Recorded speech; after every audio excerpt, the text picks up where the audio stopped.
So, hello, everybody. I want to first say, so I'm Anastasia. I am a PhD student at McMaster University. I'm a student as part of the Mobilizing Justice group. I'm part of A2, which is the data-driven standards. I'll lead the presentation, the first half, and then Ignacio, he will, is also a very important participant of this review that we're conducting, along with the other participants here on the intro screen. Ignacio, do you want to just briefly introduce yourself? I feel like thematically that makes sense here.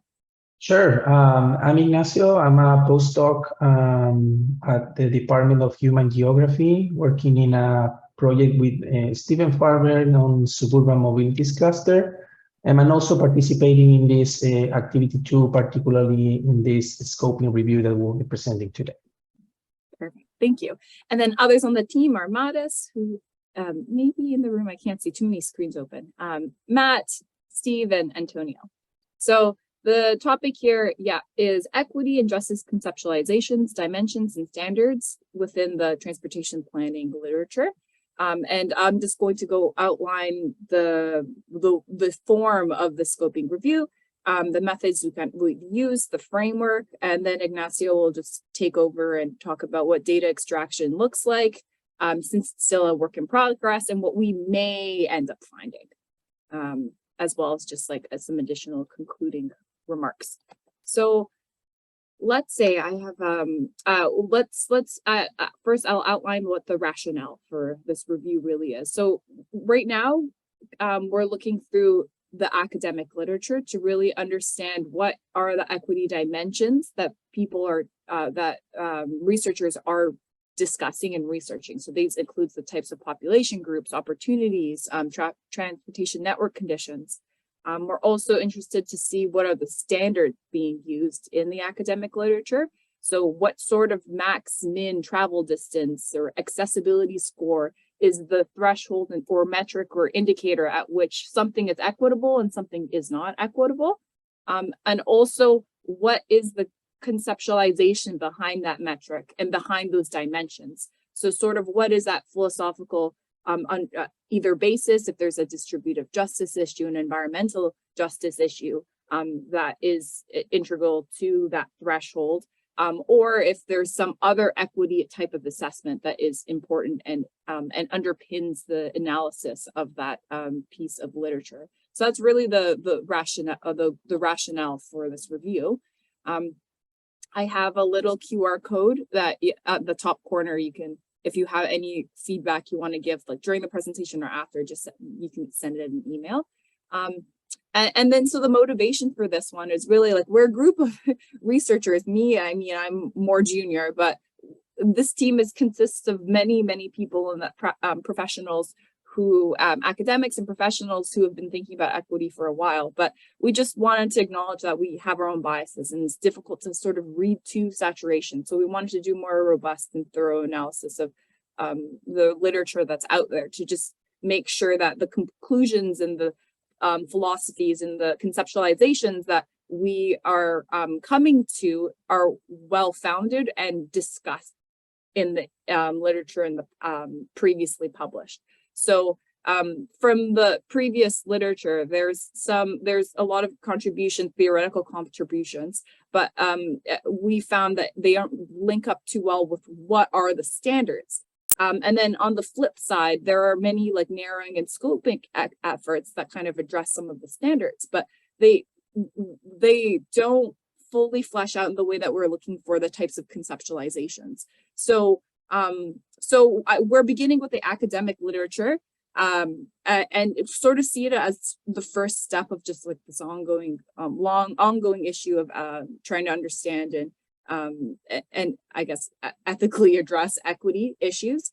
So we're starting with the academic literature first, but it's just the first step, just because it's indexed and centralized, and that's sort of, a bias in itself why we're switching this literature in particular. But that will be the focus of this presentation. Also, I released the protocol, so the literature review protocol. It's, if you scan that QR code, it will send you to the PDF that explains just exactly the type of literature we were searching through and our motivations behind it. So these two QR codes are kind of present throughout the presentation, so no rush. And so the literature review, so saying we're looking at the academic literature, this is just the general query that we use, and there's 4 types of word categories here. We search in very like broad and general databases, so we wanted to fill in with a lot of like words that may be related, and also and because they were very broad databases. And so we could capture like everything. So we could capture anything related to transportation, which is in the green. In the purple is related to sort of ways to measure and to quantify or to discuss in some way equity or transportation equity issues. So things like congestion, service frequency, level of service, mobility, accessibility, these types of terms. In the orange is just equity words. So justice, fairness, equity, just in all the different synonyms that we could come up with. And it was an iterative process. This took many months to formulate. And then the last types of words are those standards, words that relate to standards. So standard, threshold, indicator, criteria. So that was our scope, and we were looking from the years of 1992 to 2022, just a very wide range to just capture the most recent literature. In terms of the steps, this is how the review has been conducted so far. So step 1 was title and abstract screening. So we came up with, using that general query, we came up with thousands and thousands of articles. So we had to vote on, and with the help of RAs, our research assistants, undergrad research assistants that really supported and drove this step, they had to vote on title and abstracts to determine if there is an equity dimension or not. So does this paper or record measure transport equity dimension? Yes, it goes on to step 2. If it doesn't, they vote to exclude. And in step 2, that once all those papers are done, all the included papers kind of filter through. And in step 2, now we look at the full paper. So does the full paper provide a standard? If yes, does it engage with an equity conceptualization of some sort? If yes, include. And if it doesn't include both of those, we exclude it. And then the third step, and this is what we're working on now, trying to determine, extract from the papers that are included, what were the dimensions, the population groups, the city, country, relevant policies, how it measures equity, the equity dimension, and then also how does it measure the standard, what is the standard, and also what is the equity conceptualization as part of all of those articles. So each article needs to have the equity dimension, the standard, and the conceptualizations, and you could see how fuzzy it could be, and why the search, it has been taking quite a bit of time, but we do feel like it will come to some important conclusions. So we included a few sample papers, so you can kind of see the task that we are doing, and how and maybe might spark some ideas on how this work can be important. So this is example 1, paper. A paper that was excluded on the first step, and the first step is title and abstract screening. So here we go. The title is Assessment of Urban Transportation Pricing Policies with Incorporation of Unabsorbed Heterogeneity.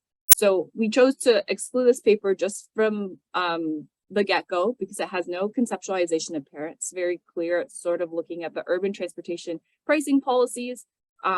There's no discussion of there's no dimension really present. They don't really look at equity. From the abstract, you could also see there's no really mention when you scan it quickly. We got good at scanning.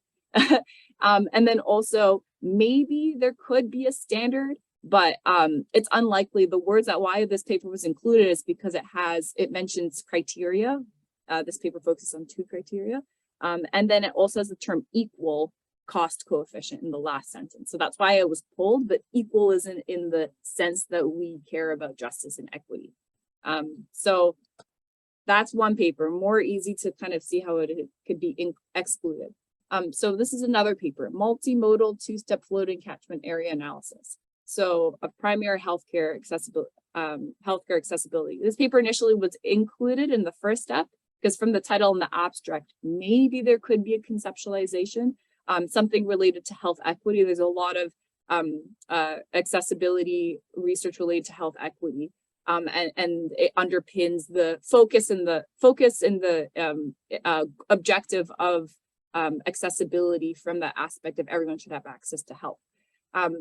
And then it could also have a standard where, like, you know, the accessibility level could be a certain amount. For the bus riding cohort, I messily highlighted it there. But so that was in step one. We couldn't tell from the title and the abstract. So we went on to the full text and we read through the paper. There's no equity standard. It kind of, there's no level at which they're like, this is the amount of equity we need to have to be able to sufficiently, for the whole population to have sufficient access to primary health care. So step three, so paper 3, this is another example. So this has, this one's more qualitative. So women on wheels, gender and cycling in Solo in Indonesia. So we included it in step 1. So maybe there's a conceptualization, maybe there's a standard. It has to do with gender and cycling. So there's a conceptualization there, and for the abstract's not included here, but and then in step 2, we also chose to include it from the full text because the concept became clear. It was talking about modal and gender equity, and the standard was the perceived equity in safety. So here they interviewed the researchers interviewed cyclists or female cyclists in Indonesia, and interviews that emphasize the importance of upgrading cycling infrastructure to promote comfort and convenience akin to experience by motorists. So it's a very distinct, like, this is what we need to see, and we need it to be akin to motorists. So something that you could infer could be the perceived equity statement. What's equitable?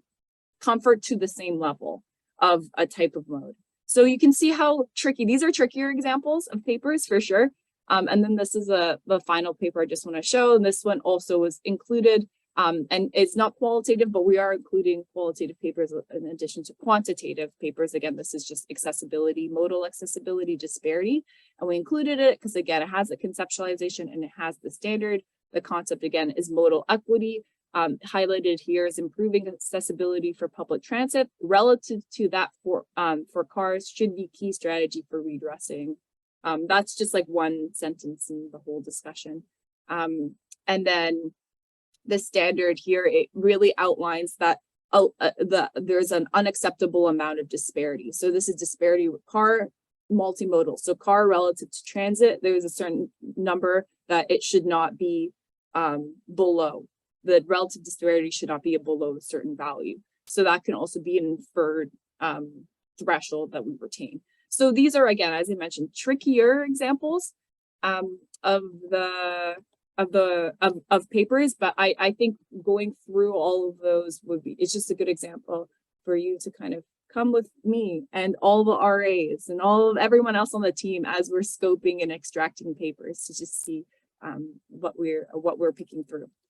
So the work that we've done so far, so step 1, that was title, abstract, screening. Again, so big thanks to all the undergrad RAs. We had almost 7,000 papers, and they are all pulled from the very, very general database of Web of Science, so the core collection. So that's everything, geography, science, all of the different, everything, all the databases, including in the platform for Web of Science we searched through with that query. And also the transportation research database, which is specific to transportation. And then included an equity dimension, it was retained. So again, in terms of timing, just so if you undertake a review of this sort, we were able to sort through, on average, it was 15 seconds per record, and each record was voted on 2 times. Records were excluded. 72% of them were excluded on this first stage, which is pretty typical for a review. And then we worked on step 2, which was the full text review of all the papers that had come from step 1. And then again, yeah, we were looking for both the equity standard and equity conceptualizations. It took a few minutes per article. And then we ended up excluding 66% of the papers. And then step 3, we are working on now, or stage 3, we're working on now. And that is data extraction. And we are using a customized database or a template that we are using. We're doing this all in Covidence, which is a literature review management software. And it's excellent, performing really well for us. And we are currently working on data extraction of 485 full text papers. So that's everything that will be in the main review. The number might be lower than this, just because we found that papers that even made it through step 1 and 2 still might not have the fully developed concept or standard, and it passed through just because it maybe seemed like it did. But so it'll be slightly lower than this, but that is the idea. And then the work.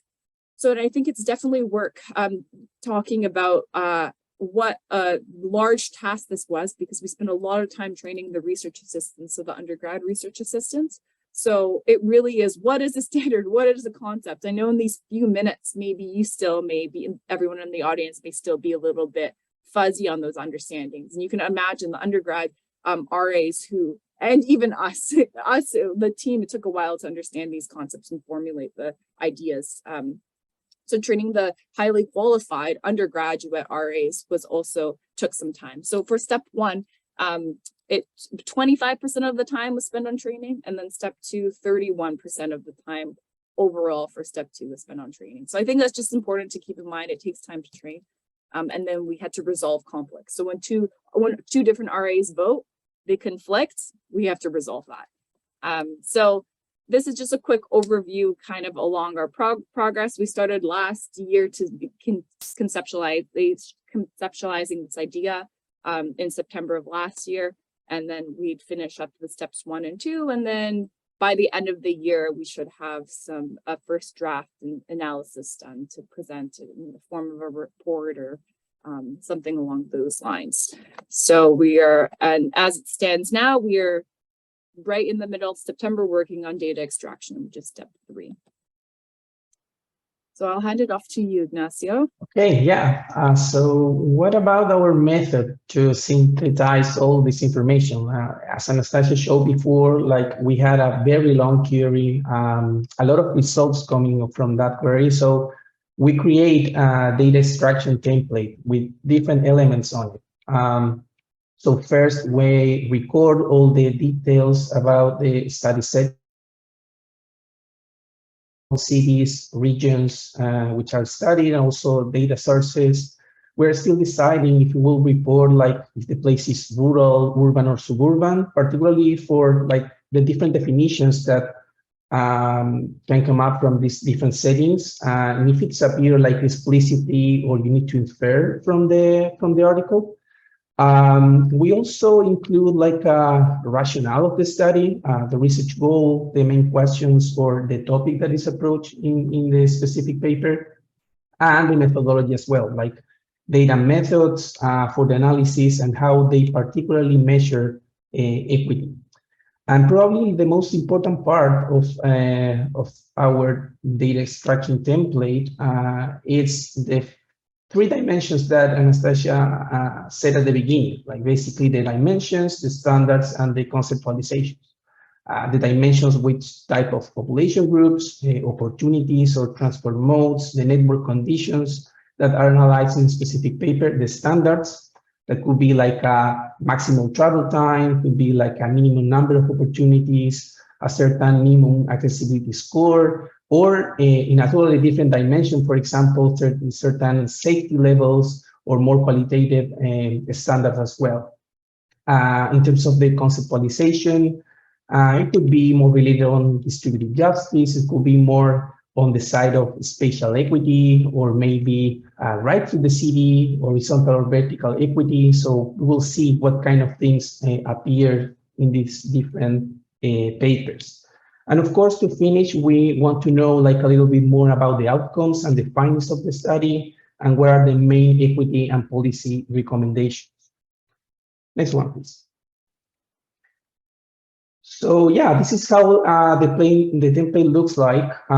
We use Covidence to import all the papers, all the PDFs, and then we can do this data extraction in the same platform. So on your right, you can see like the different dimensions that I showed in the previous slide that help us to feel like all the elements that are needed. And this way we can also contrast like maybe for some specific records that are a little bit tricky, as Anastasia showed, the different opinion of different members of the team, and also be consistent with the data extraction. That is very important for this review. Next one, please. So we expect to find some differences in terms of the dimensions included, the conceptualizations of equity or justice, and also the standards that are proposed. So we expect to find like some records that maybe they don't propose a specific standard. Maybe they are just measuring, for example, differences or disparities without engaging really well with the conceptualizations or the different dimensions. We want to know like how to determine basically this upper or bottom limits of different burden or costs related to transportation, and see how those standards are related with different theories or normative principles that are mainly used in the literature. What is the main focus in terms of population groups and opportunities or transportation modes?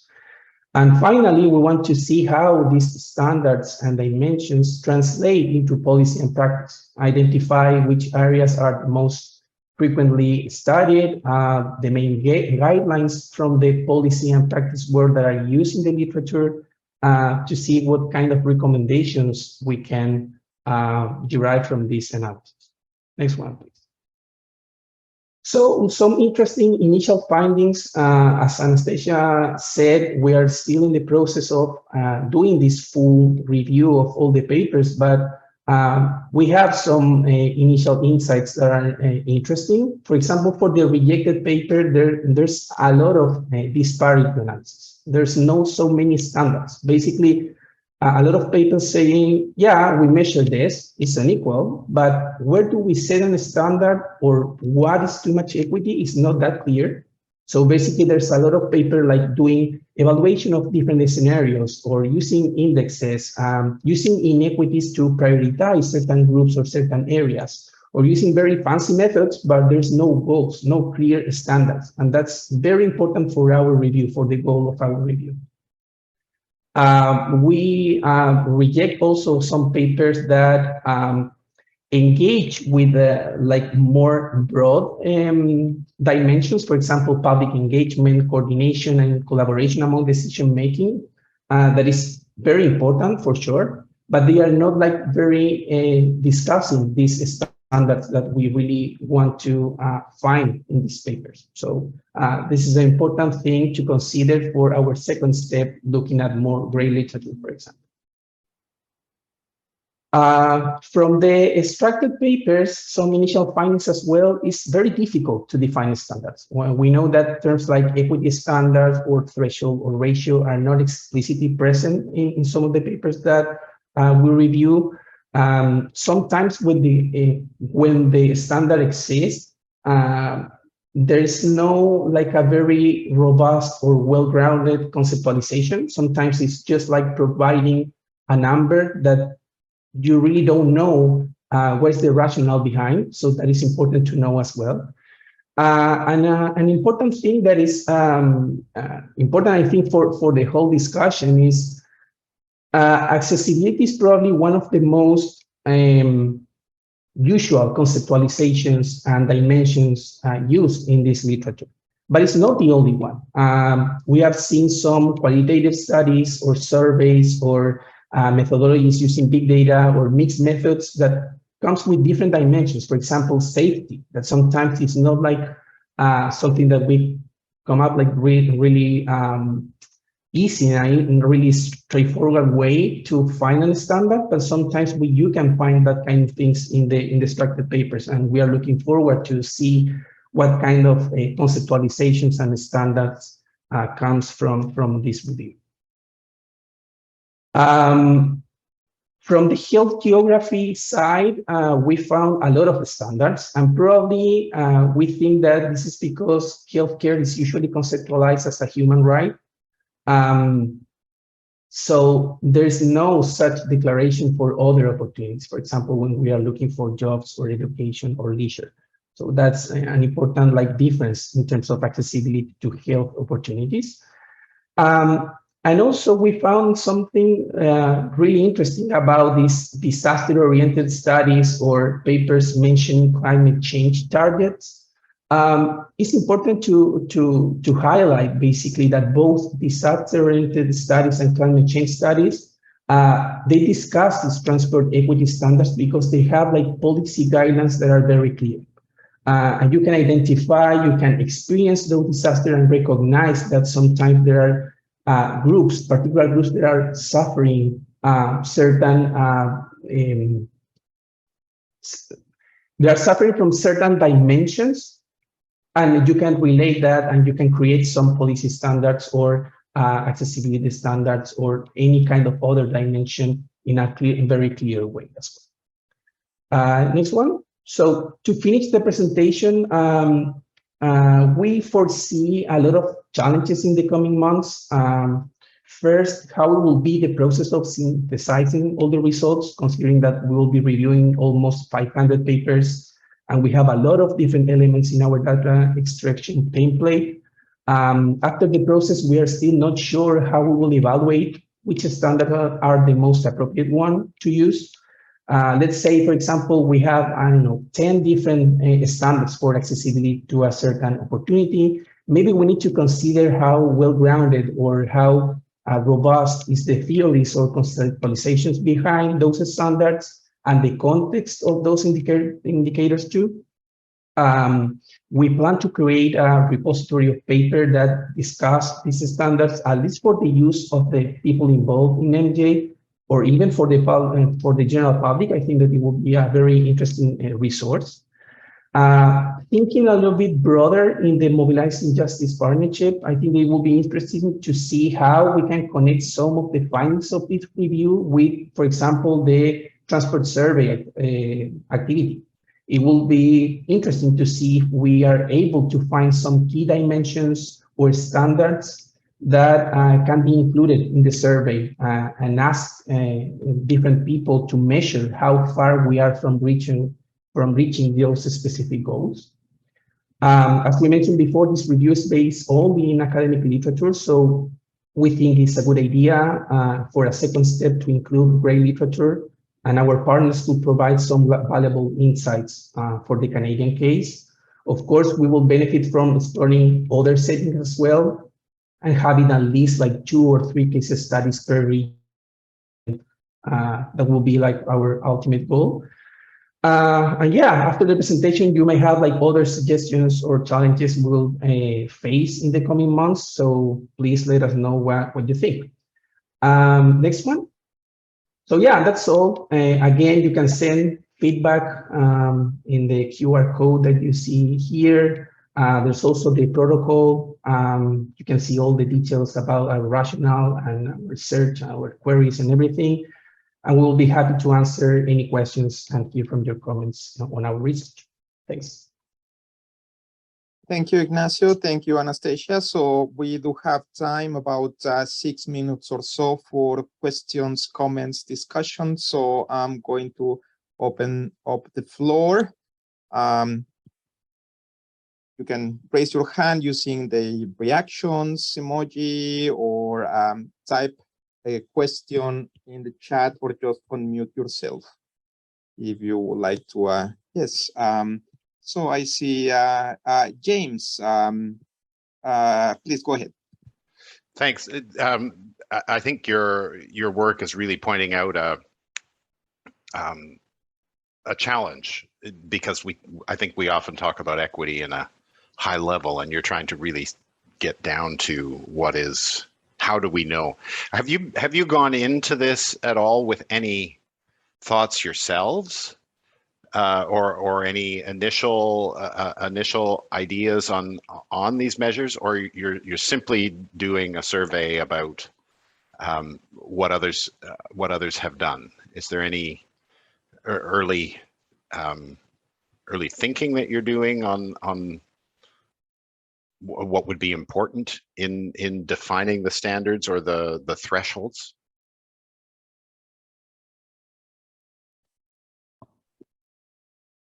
Give my attempt to answer first. So we do, and that was part of the rationale motivation for the review, is we did have some conceptions and understanding and ideas of what equity could look like.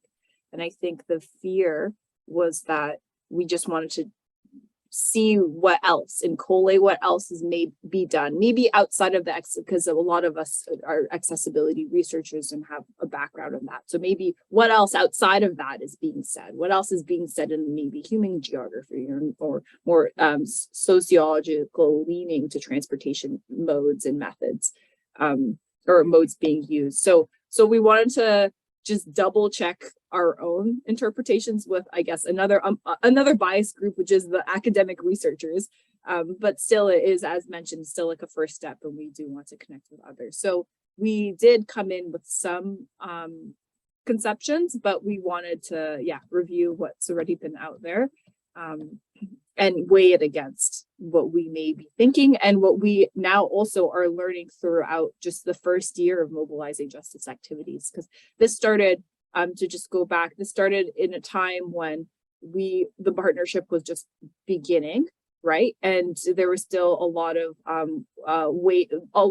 ways that we had to learn from all the partners kind of involved in the group. So yeah, those things connect. Ignacio, do you have something to add? No, I would just add that, as you mentioned, like most of us and the partnership as well is doing a lot of work on accessibility. And I would say that most of us are aware of ways to measure accessibility and what kind of standards are used, like in practice and also in the academic work. But yeah, personally, I would be more like keen to see what other dimensions appear in this review. Maybe something's related to, like, as I said before, safety or affordability, or more on the qualitative side, which kind of other standards maybe we are missing in this conversation. And that would be interesting to include maybe in a potential survey or like future work related to this partnership as well. And Tad, particularly like which groups, the dimensions, like which groups were studied, which groups are vulnerable according to, again, academic literature, but and then tying in, and that was a good point, tying it into the national survey. And it really, from my perspective, and I think what it's kind of shaping it to be, it really seems like it'll be this iterative process where we are like, oh, this is equity, and then you ask people and they're like, oh, now it's time to reevaluate. And kind of it. But yeah, thank you so much for your question.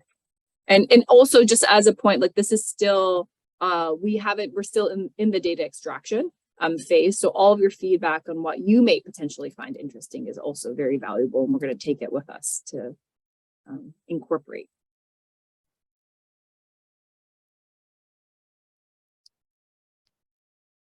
Can I jump in with a question? Yes, a quick one, please. Okay.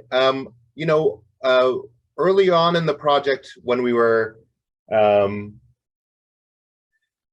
putting things together, we got some advice from folks to make sure that we move outside of our bubble in terms of looking at different literatures and methods that maybe the transportation geographers and civil engineers weren't aware of. So looking at research that might be coming out of the health domain, or some interesting examples coming out of social work or gender studies or critical race studies.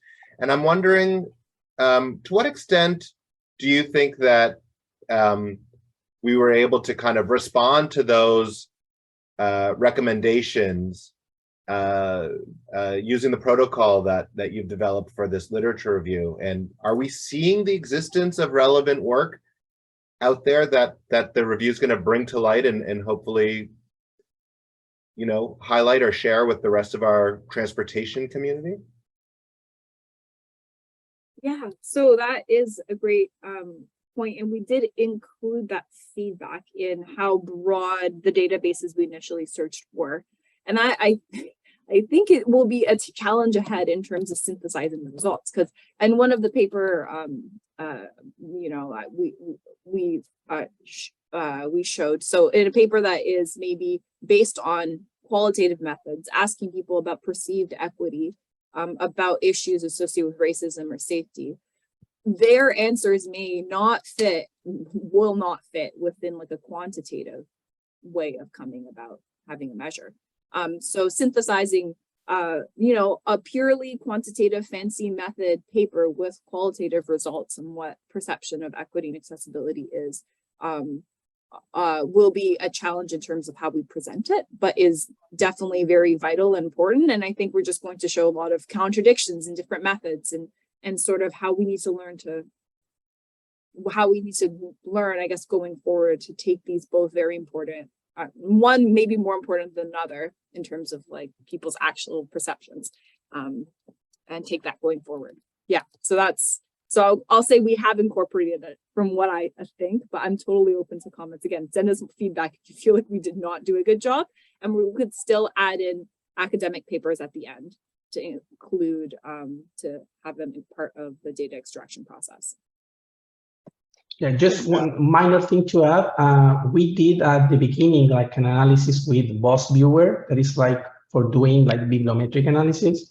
And we also like saw some like very specific clusters of different areas, basically like engineering, geography, health studies. So I think that we are capturing like this diversity, studying equity related issues to transportation.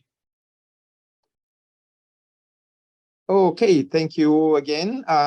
So we will move on to our next presentation with Willem. And as Steve noted in the chat, it is an example of what are we trying to achieve as an early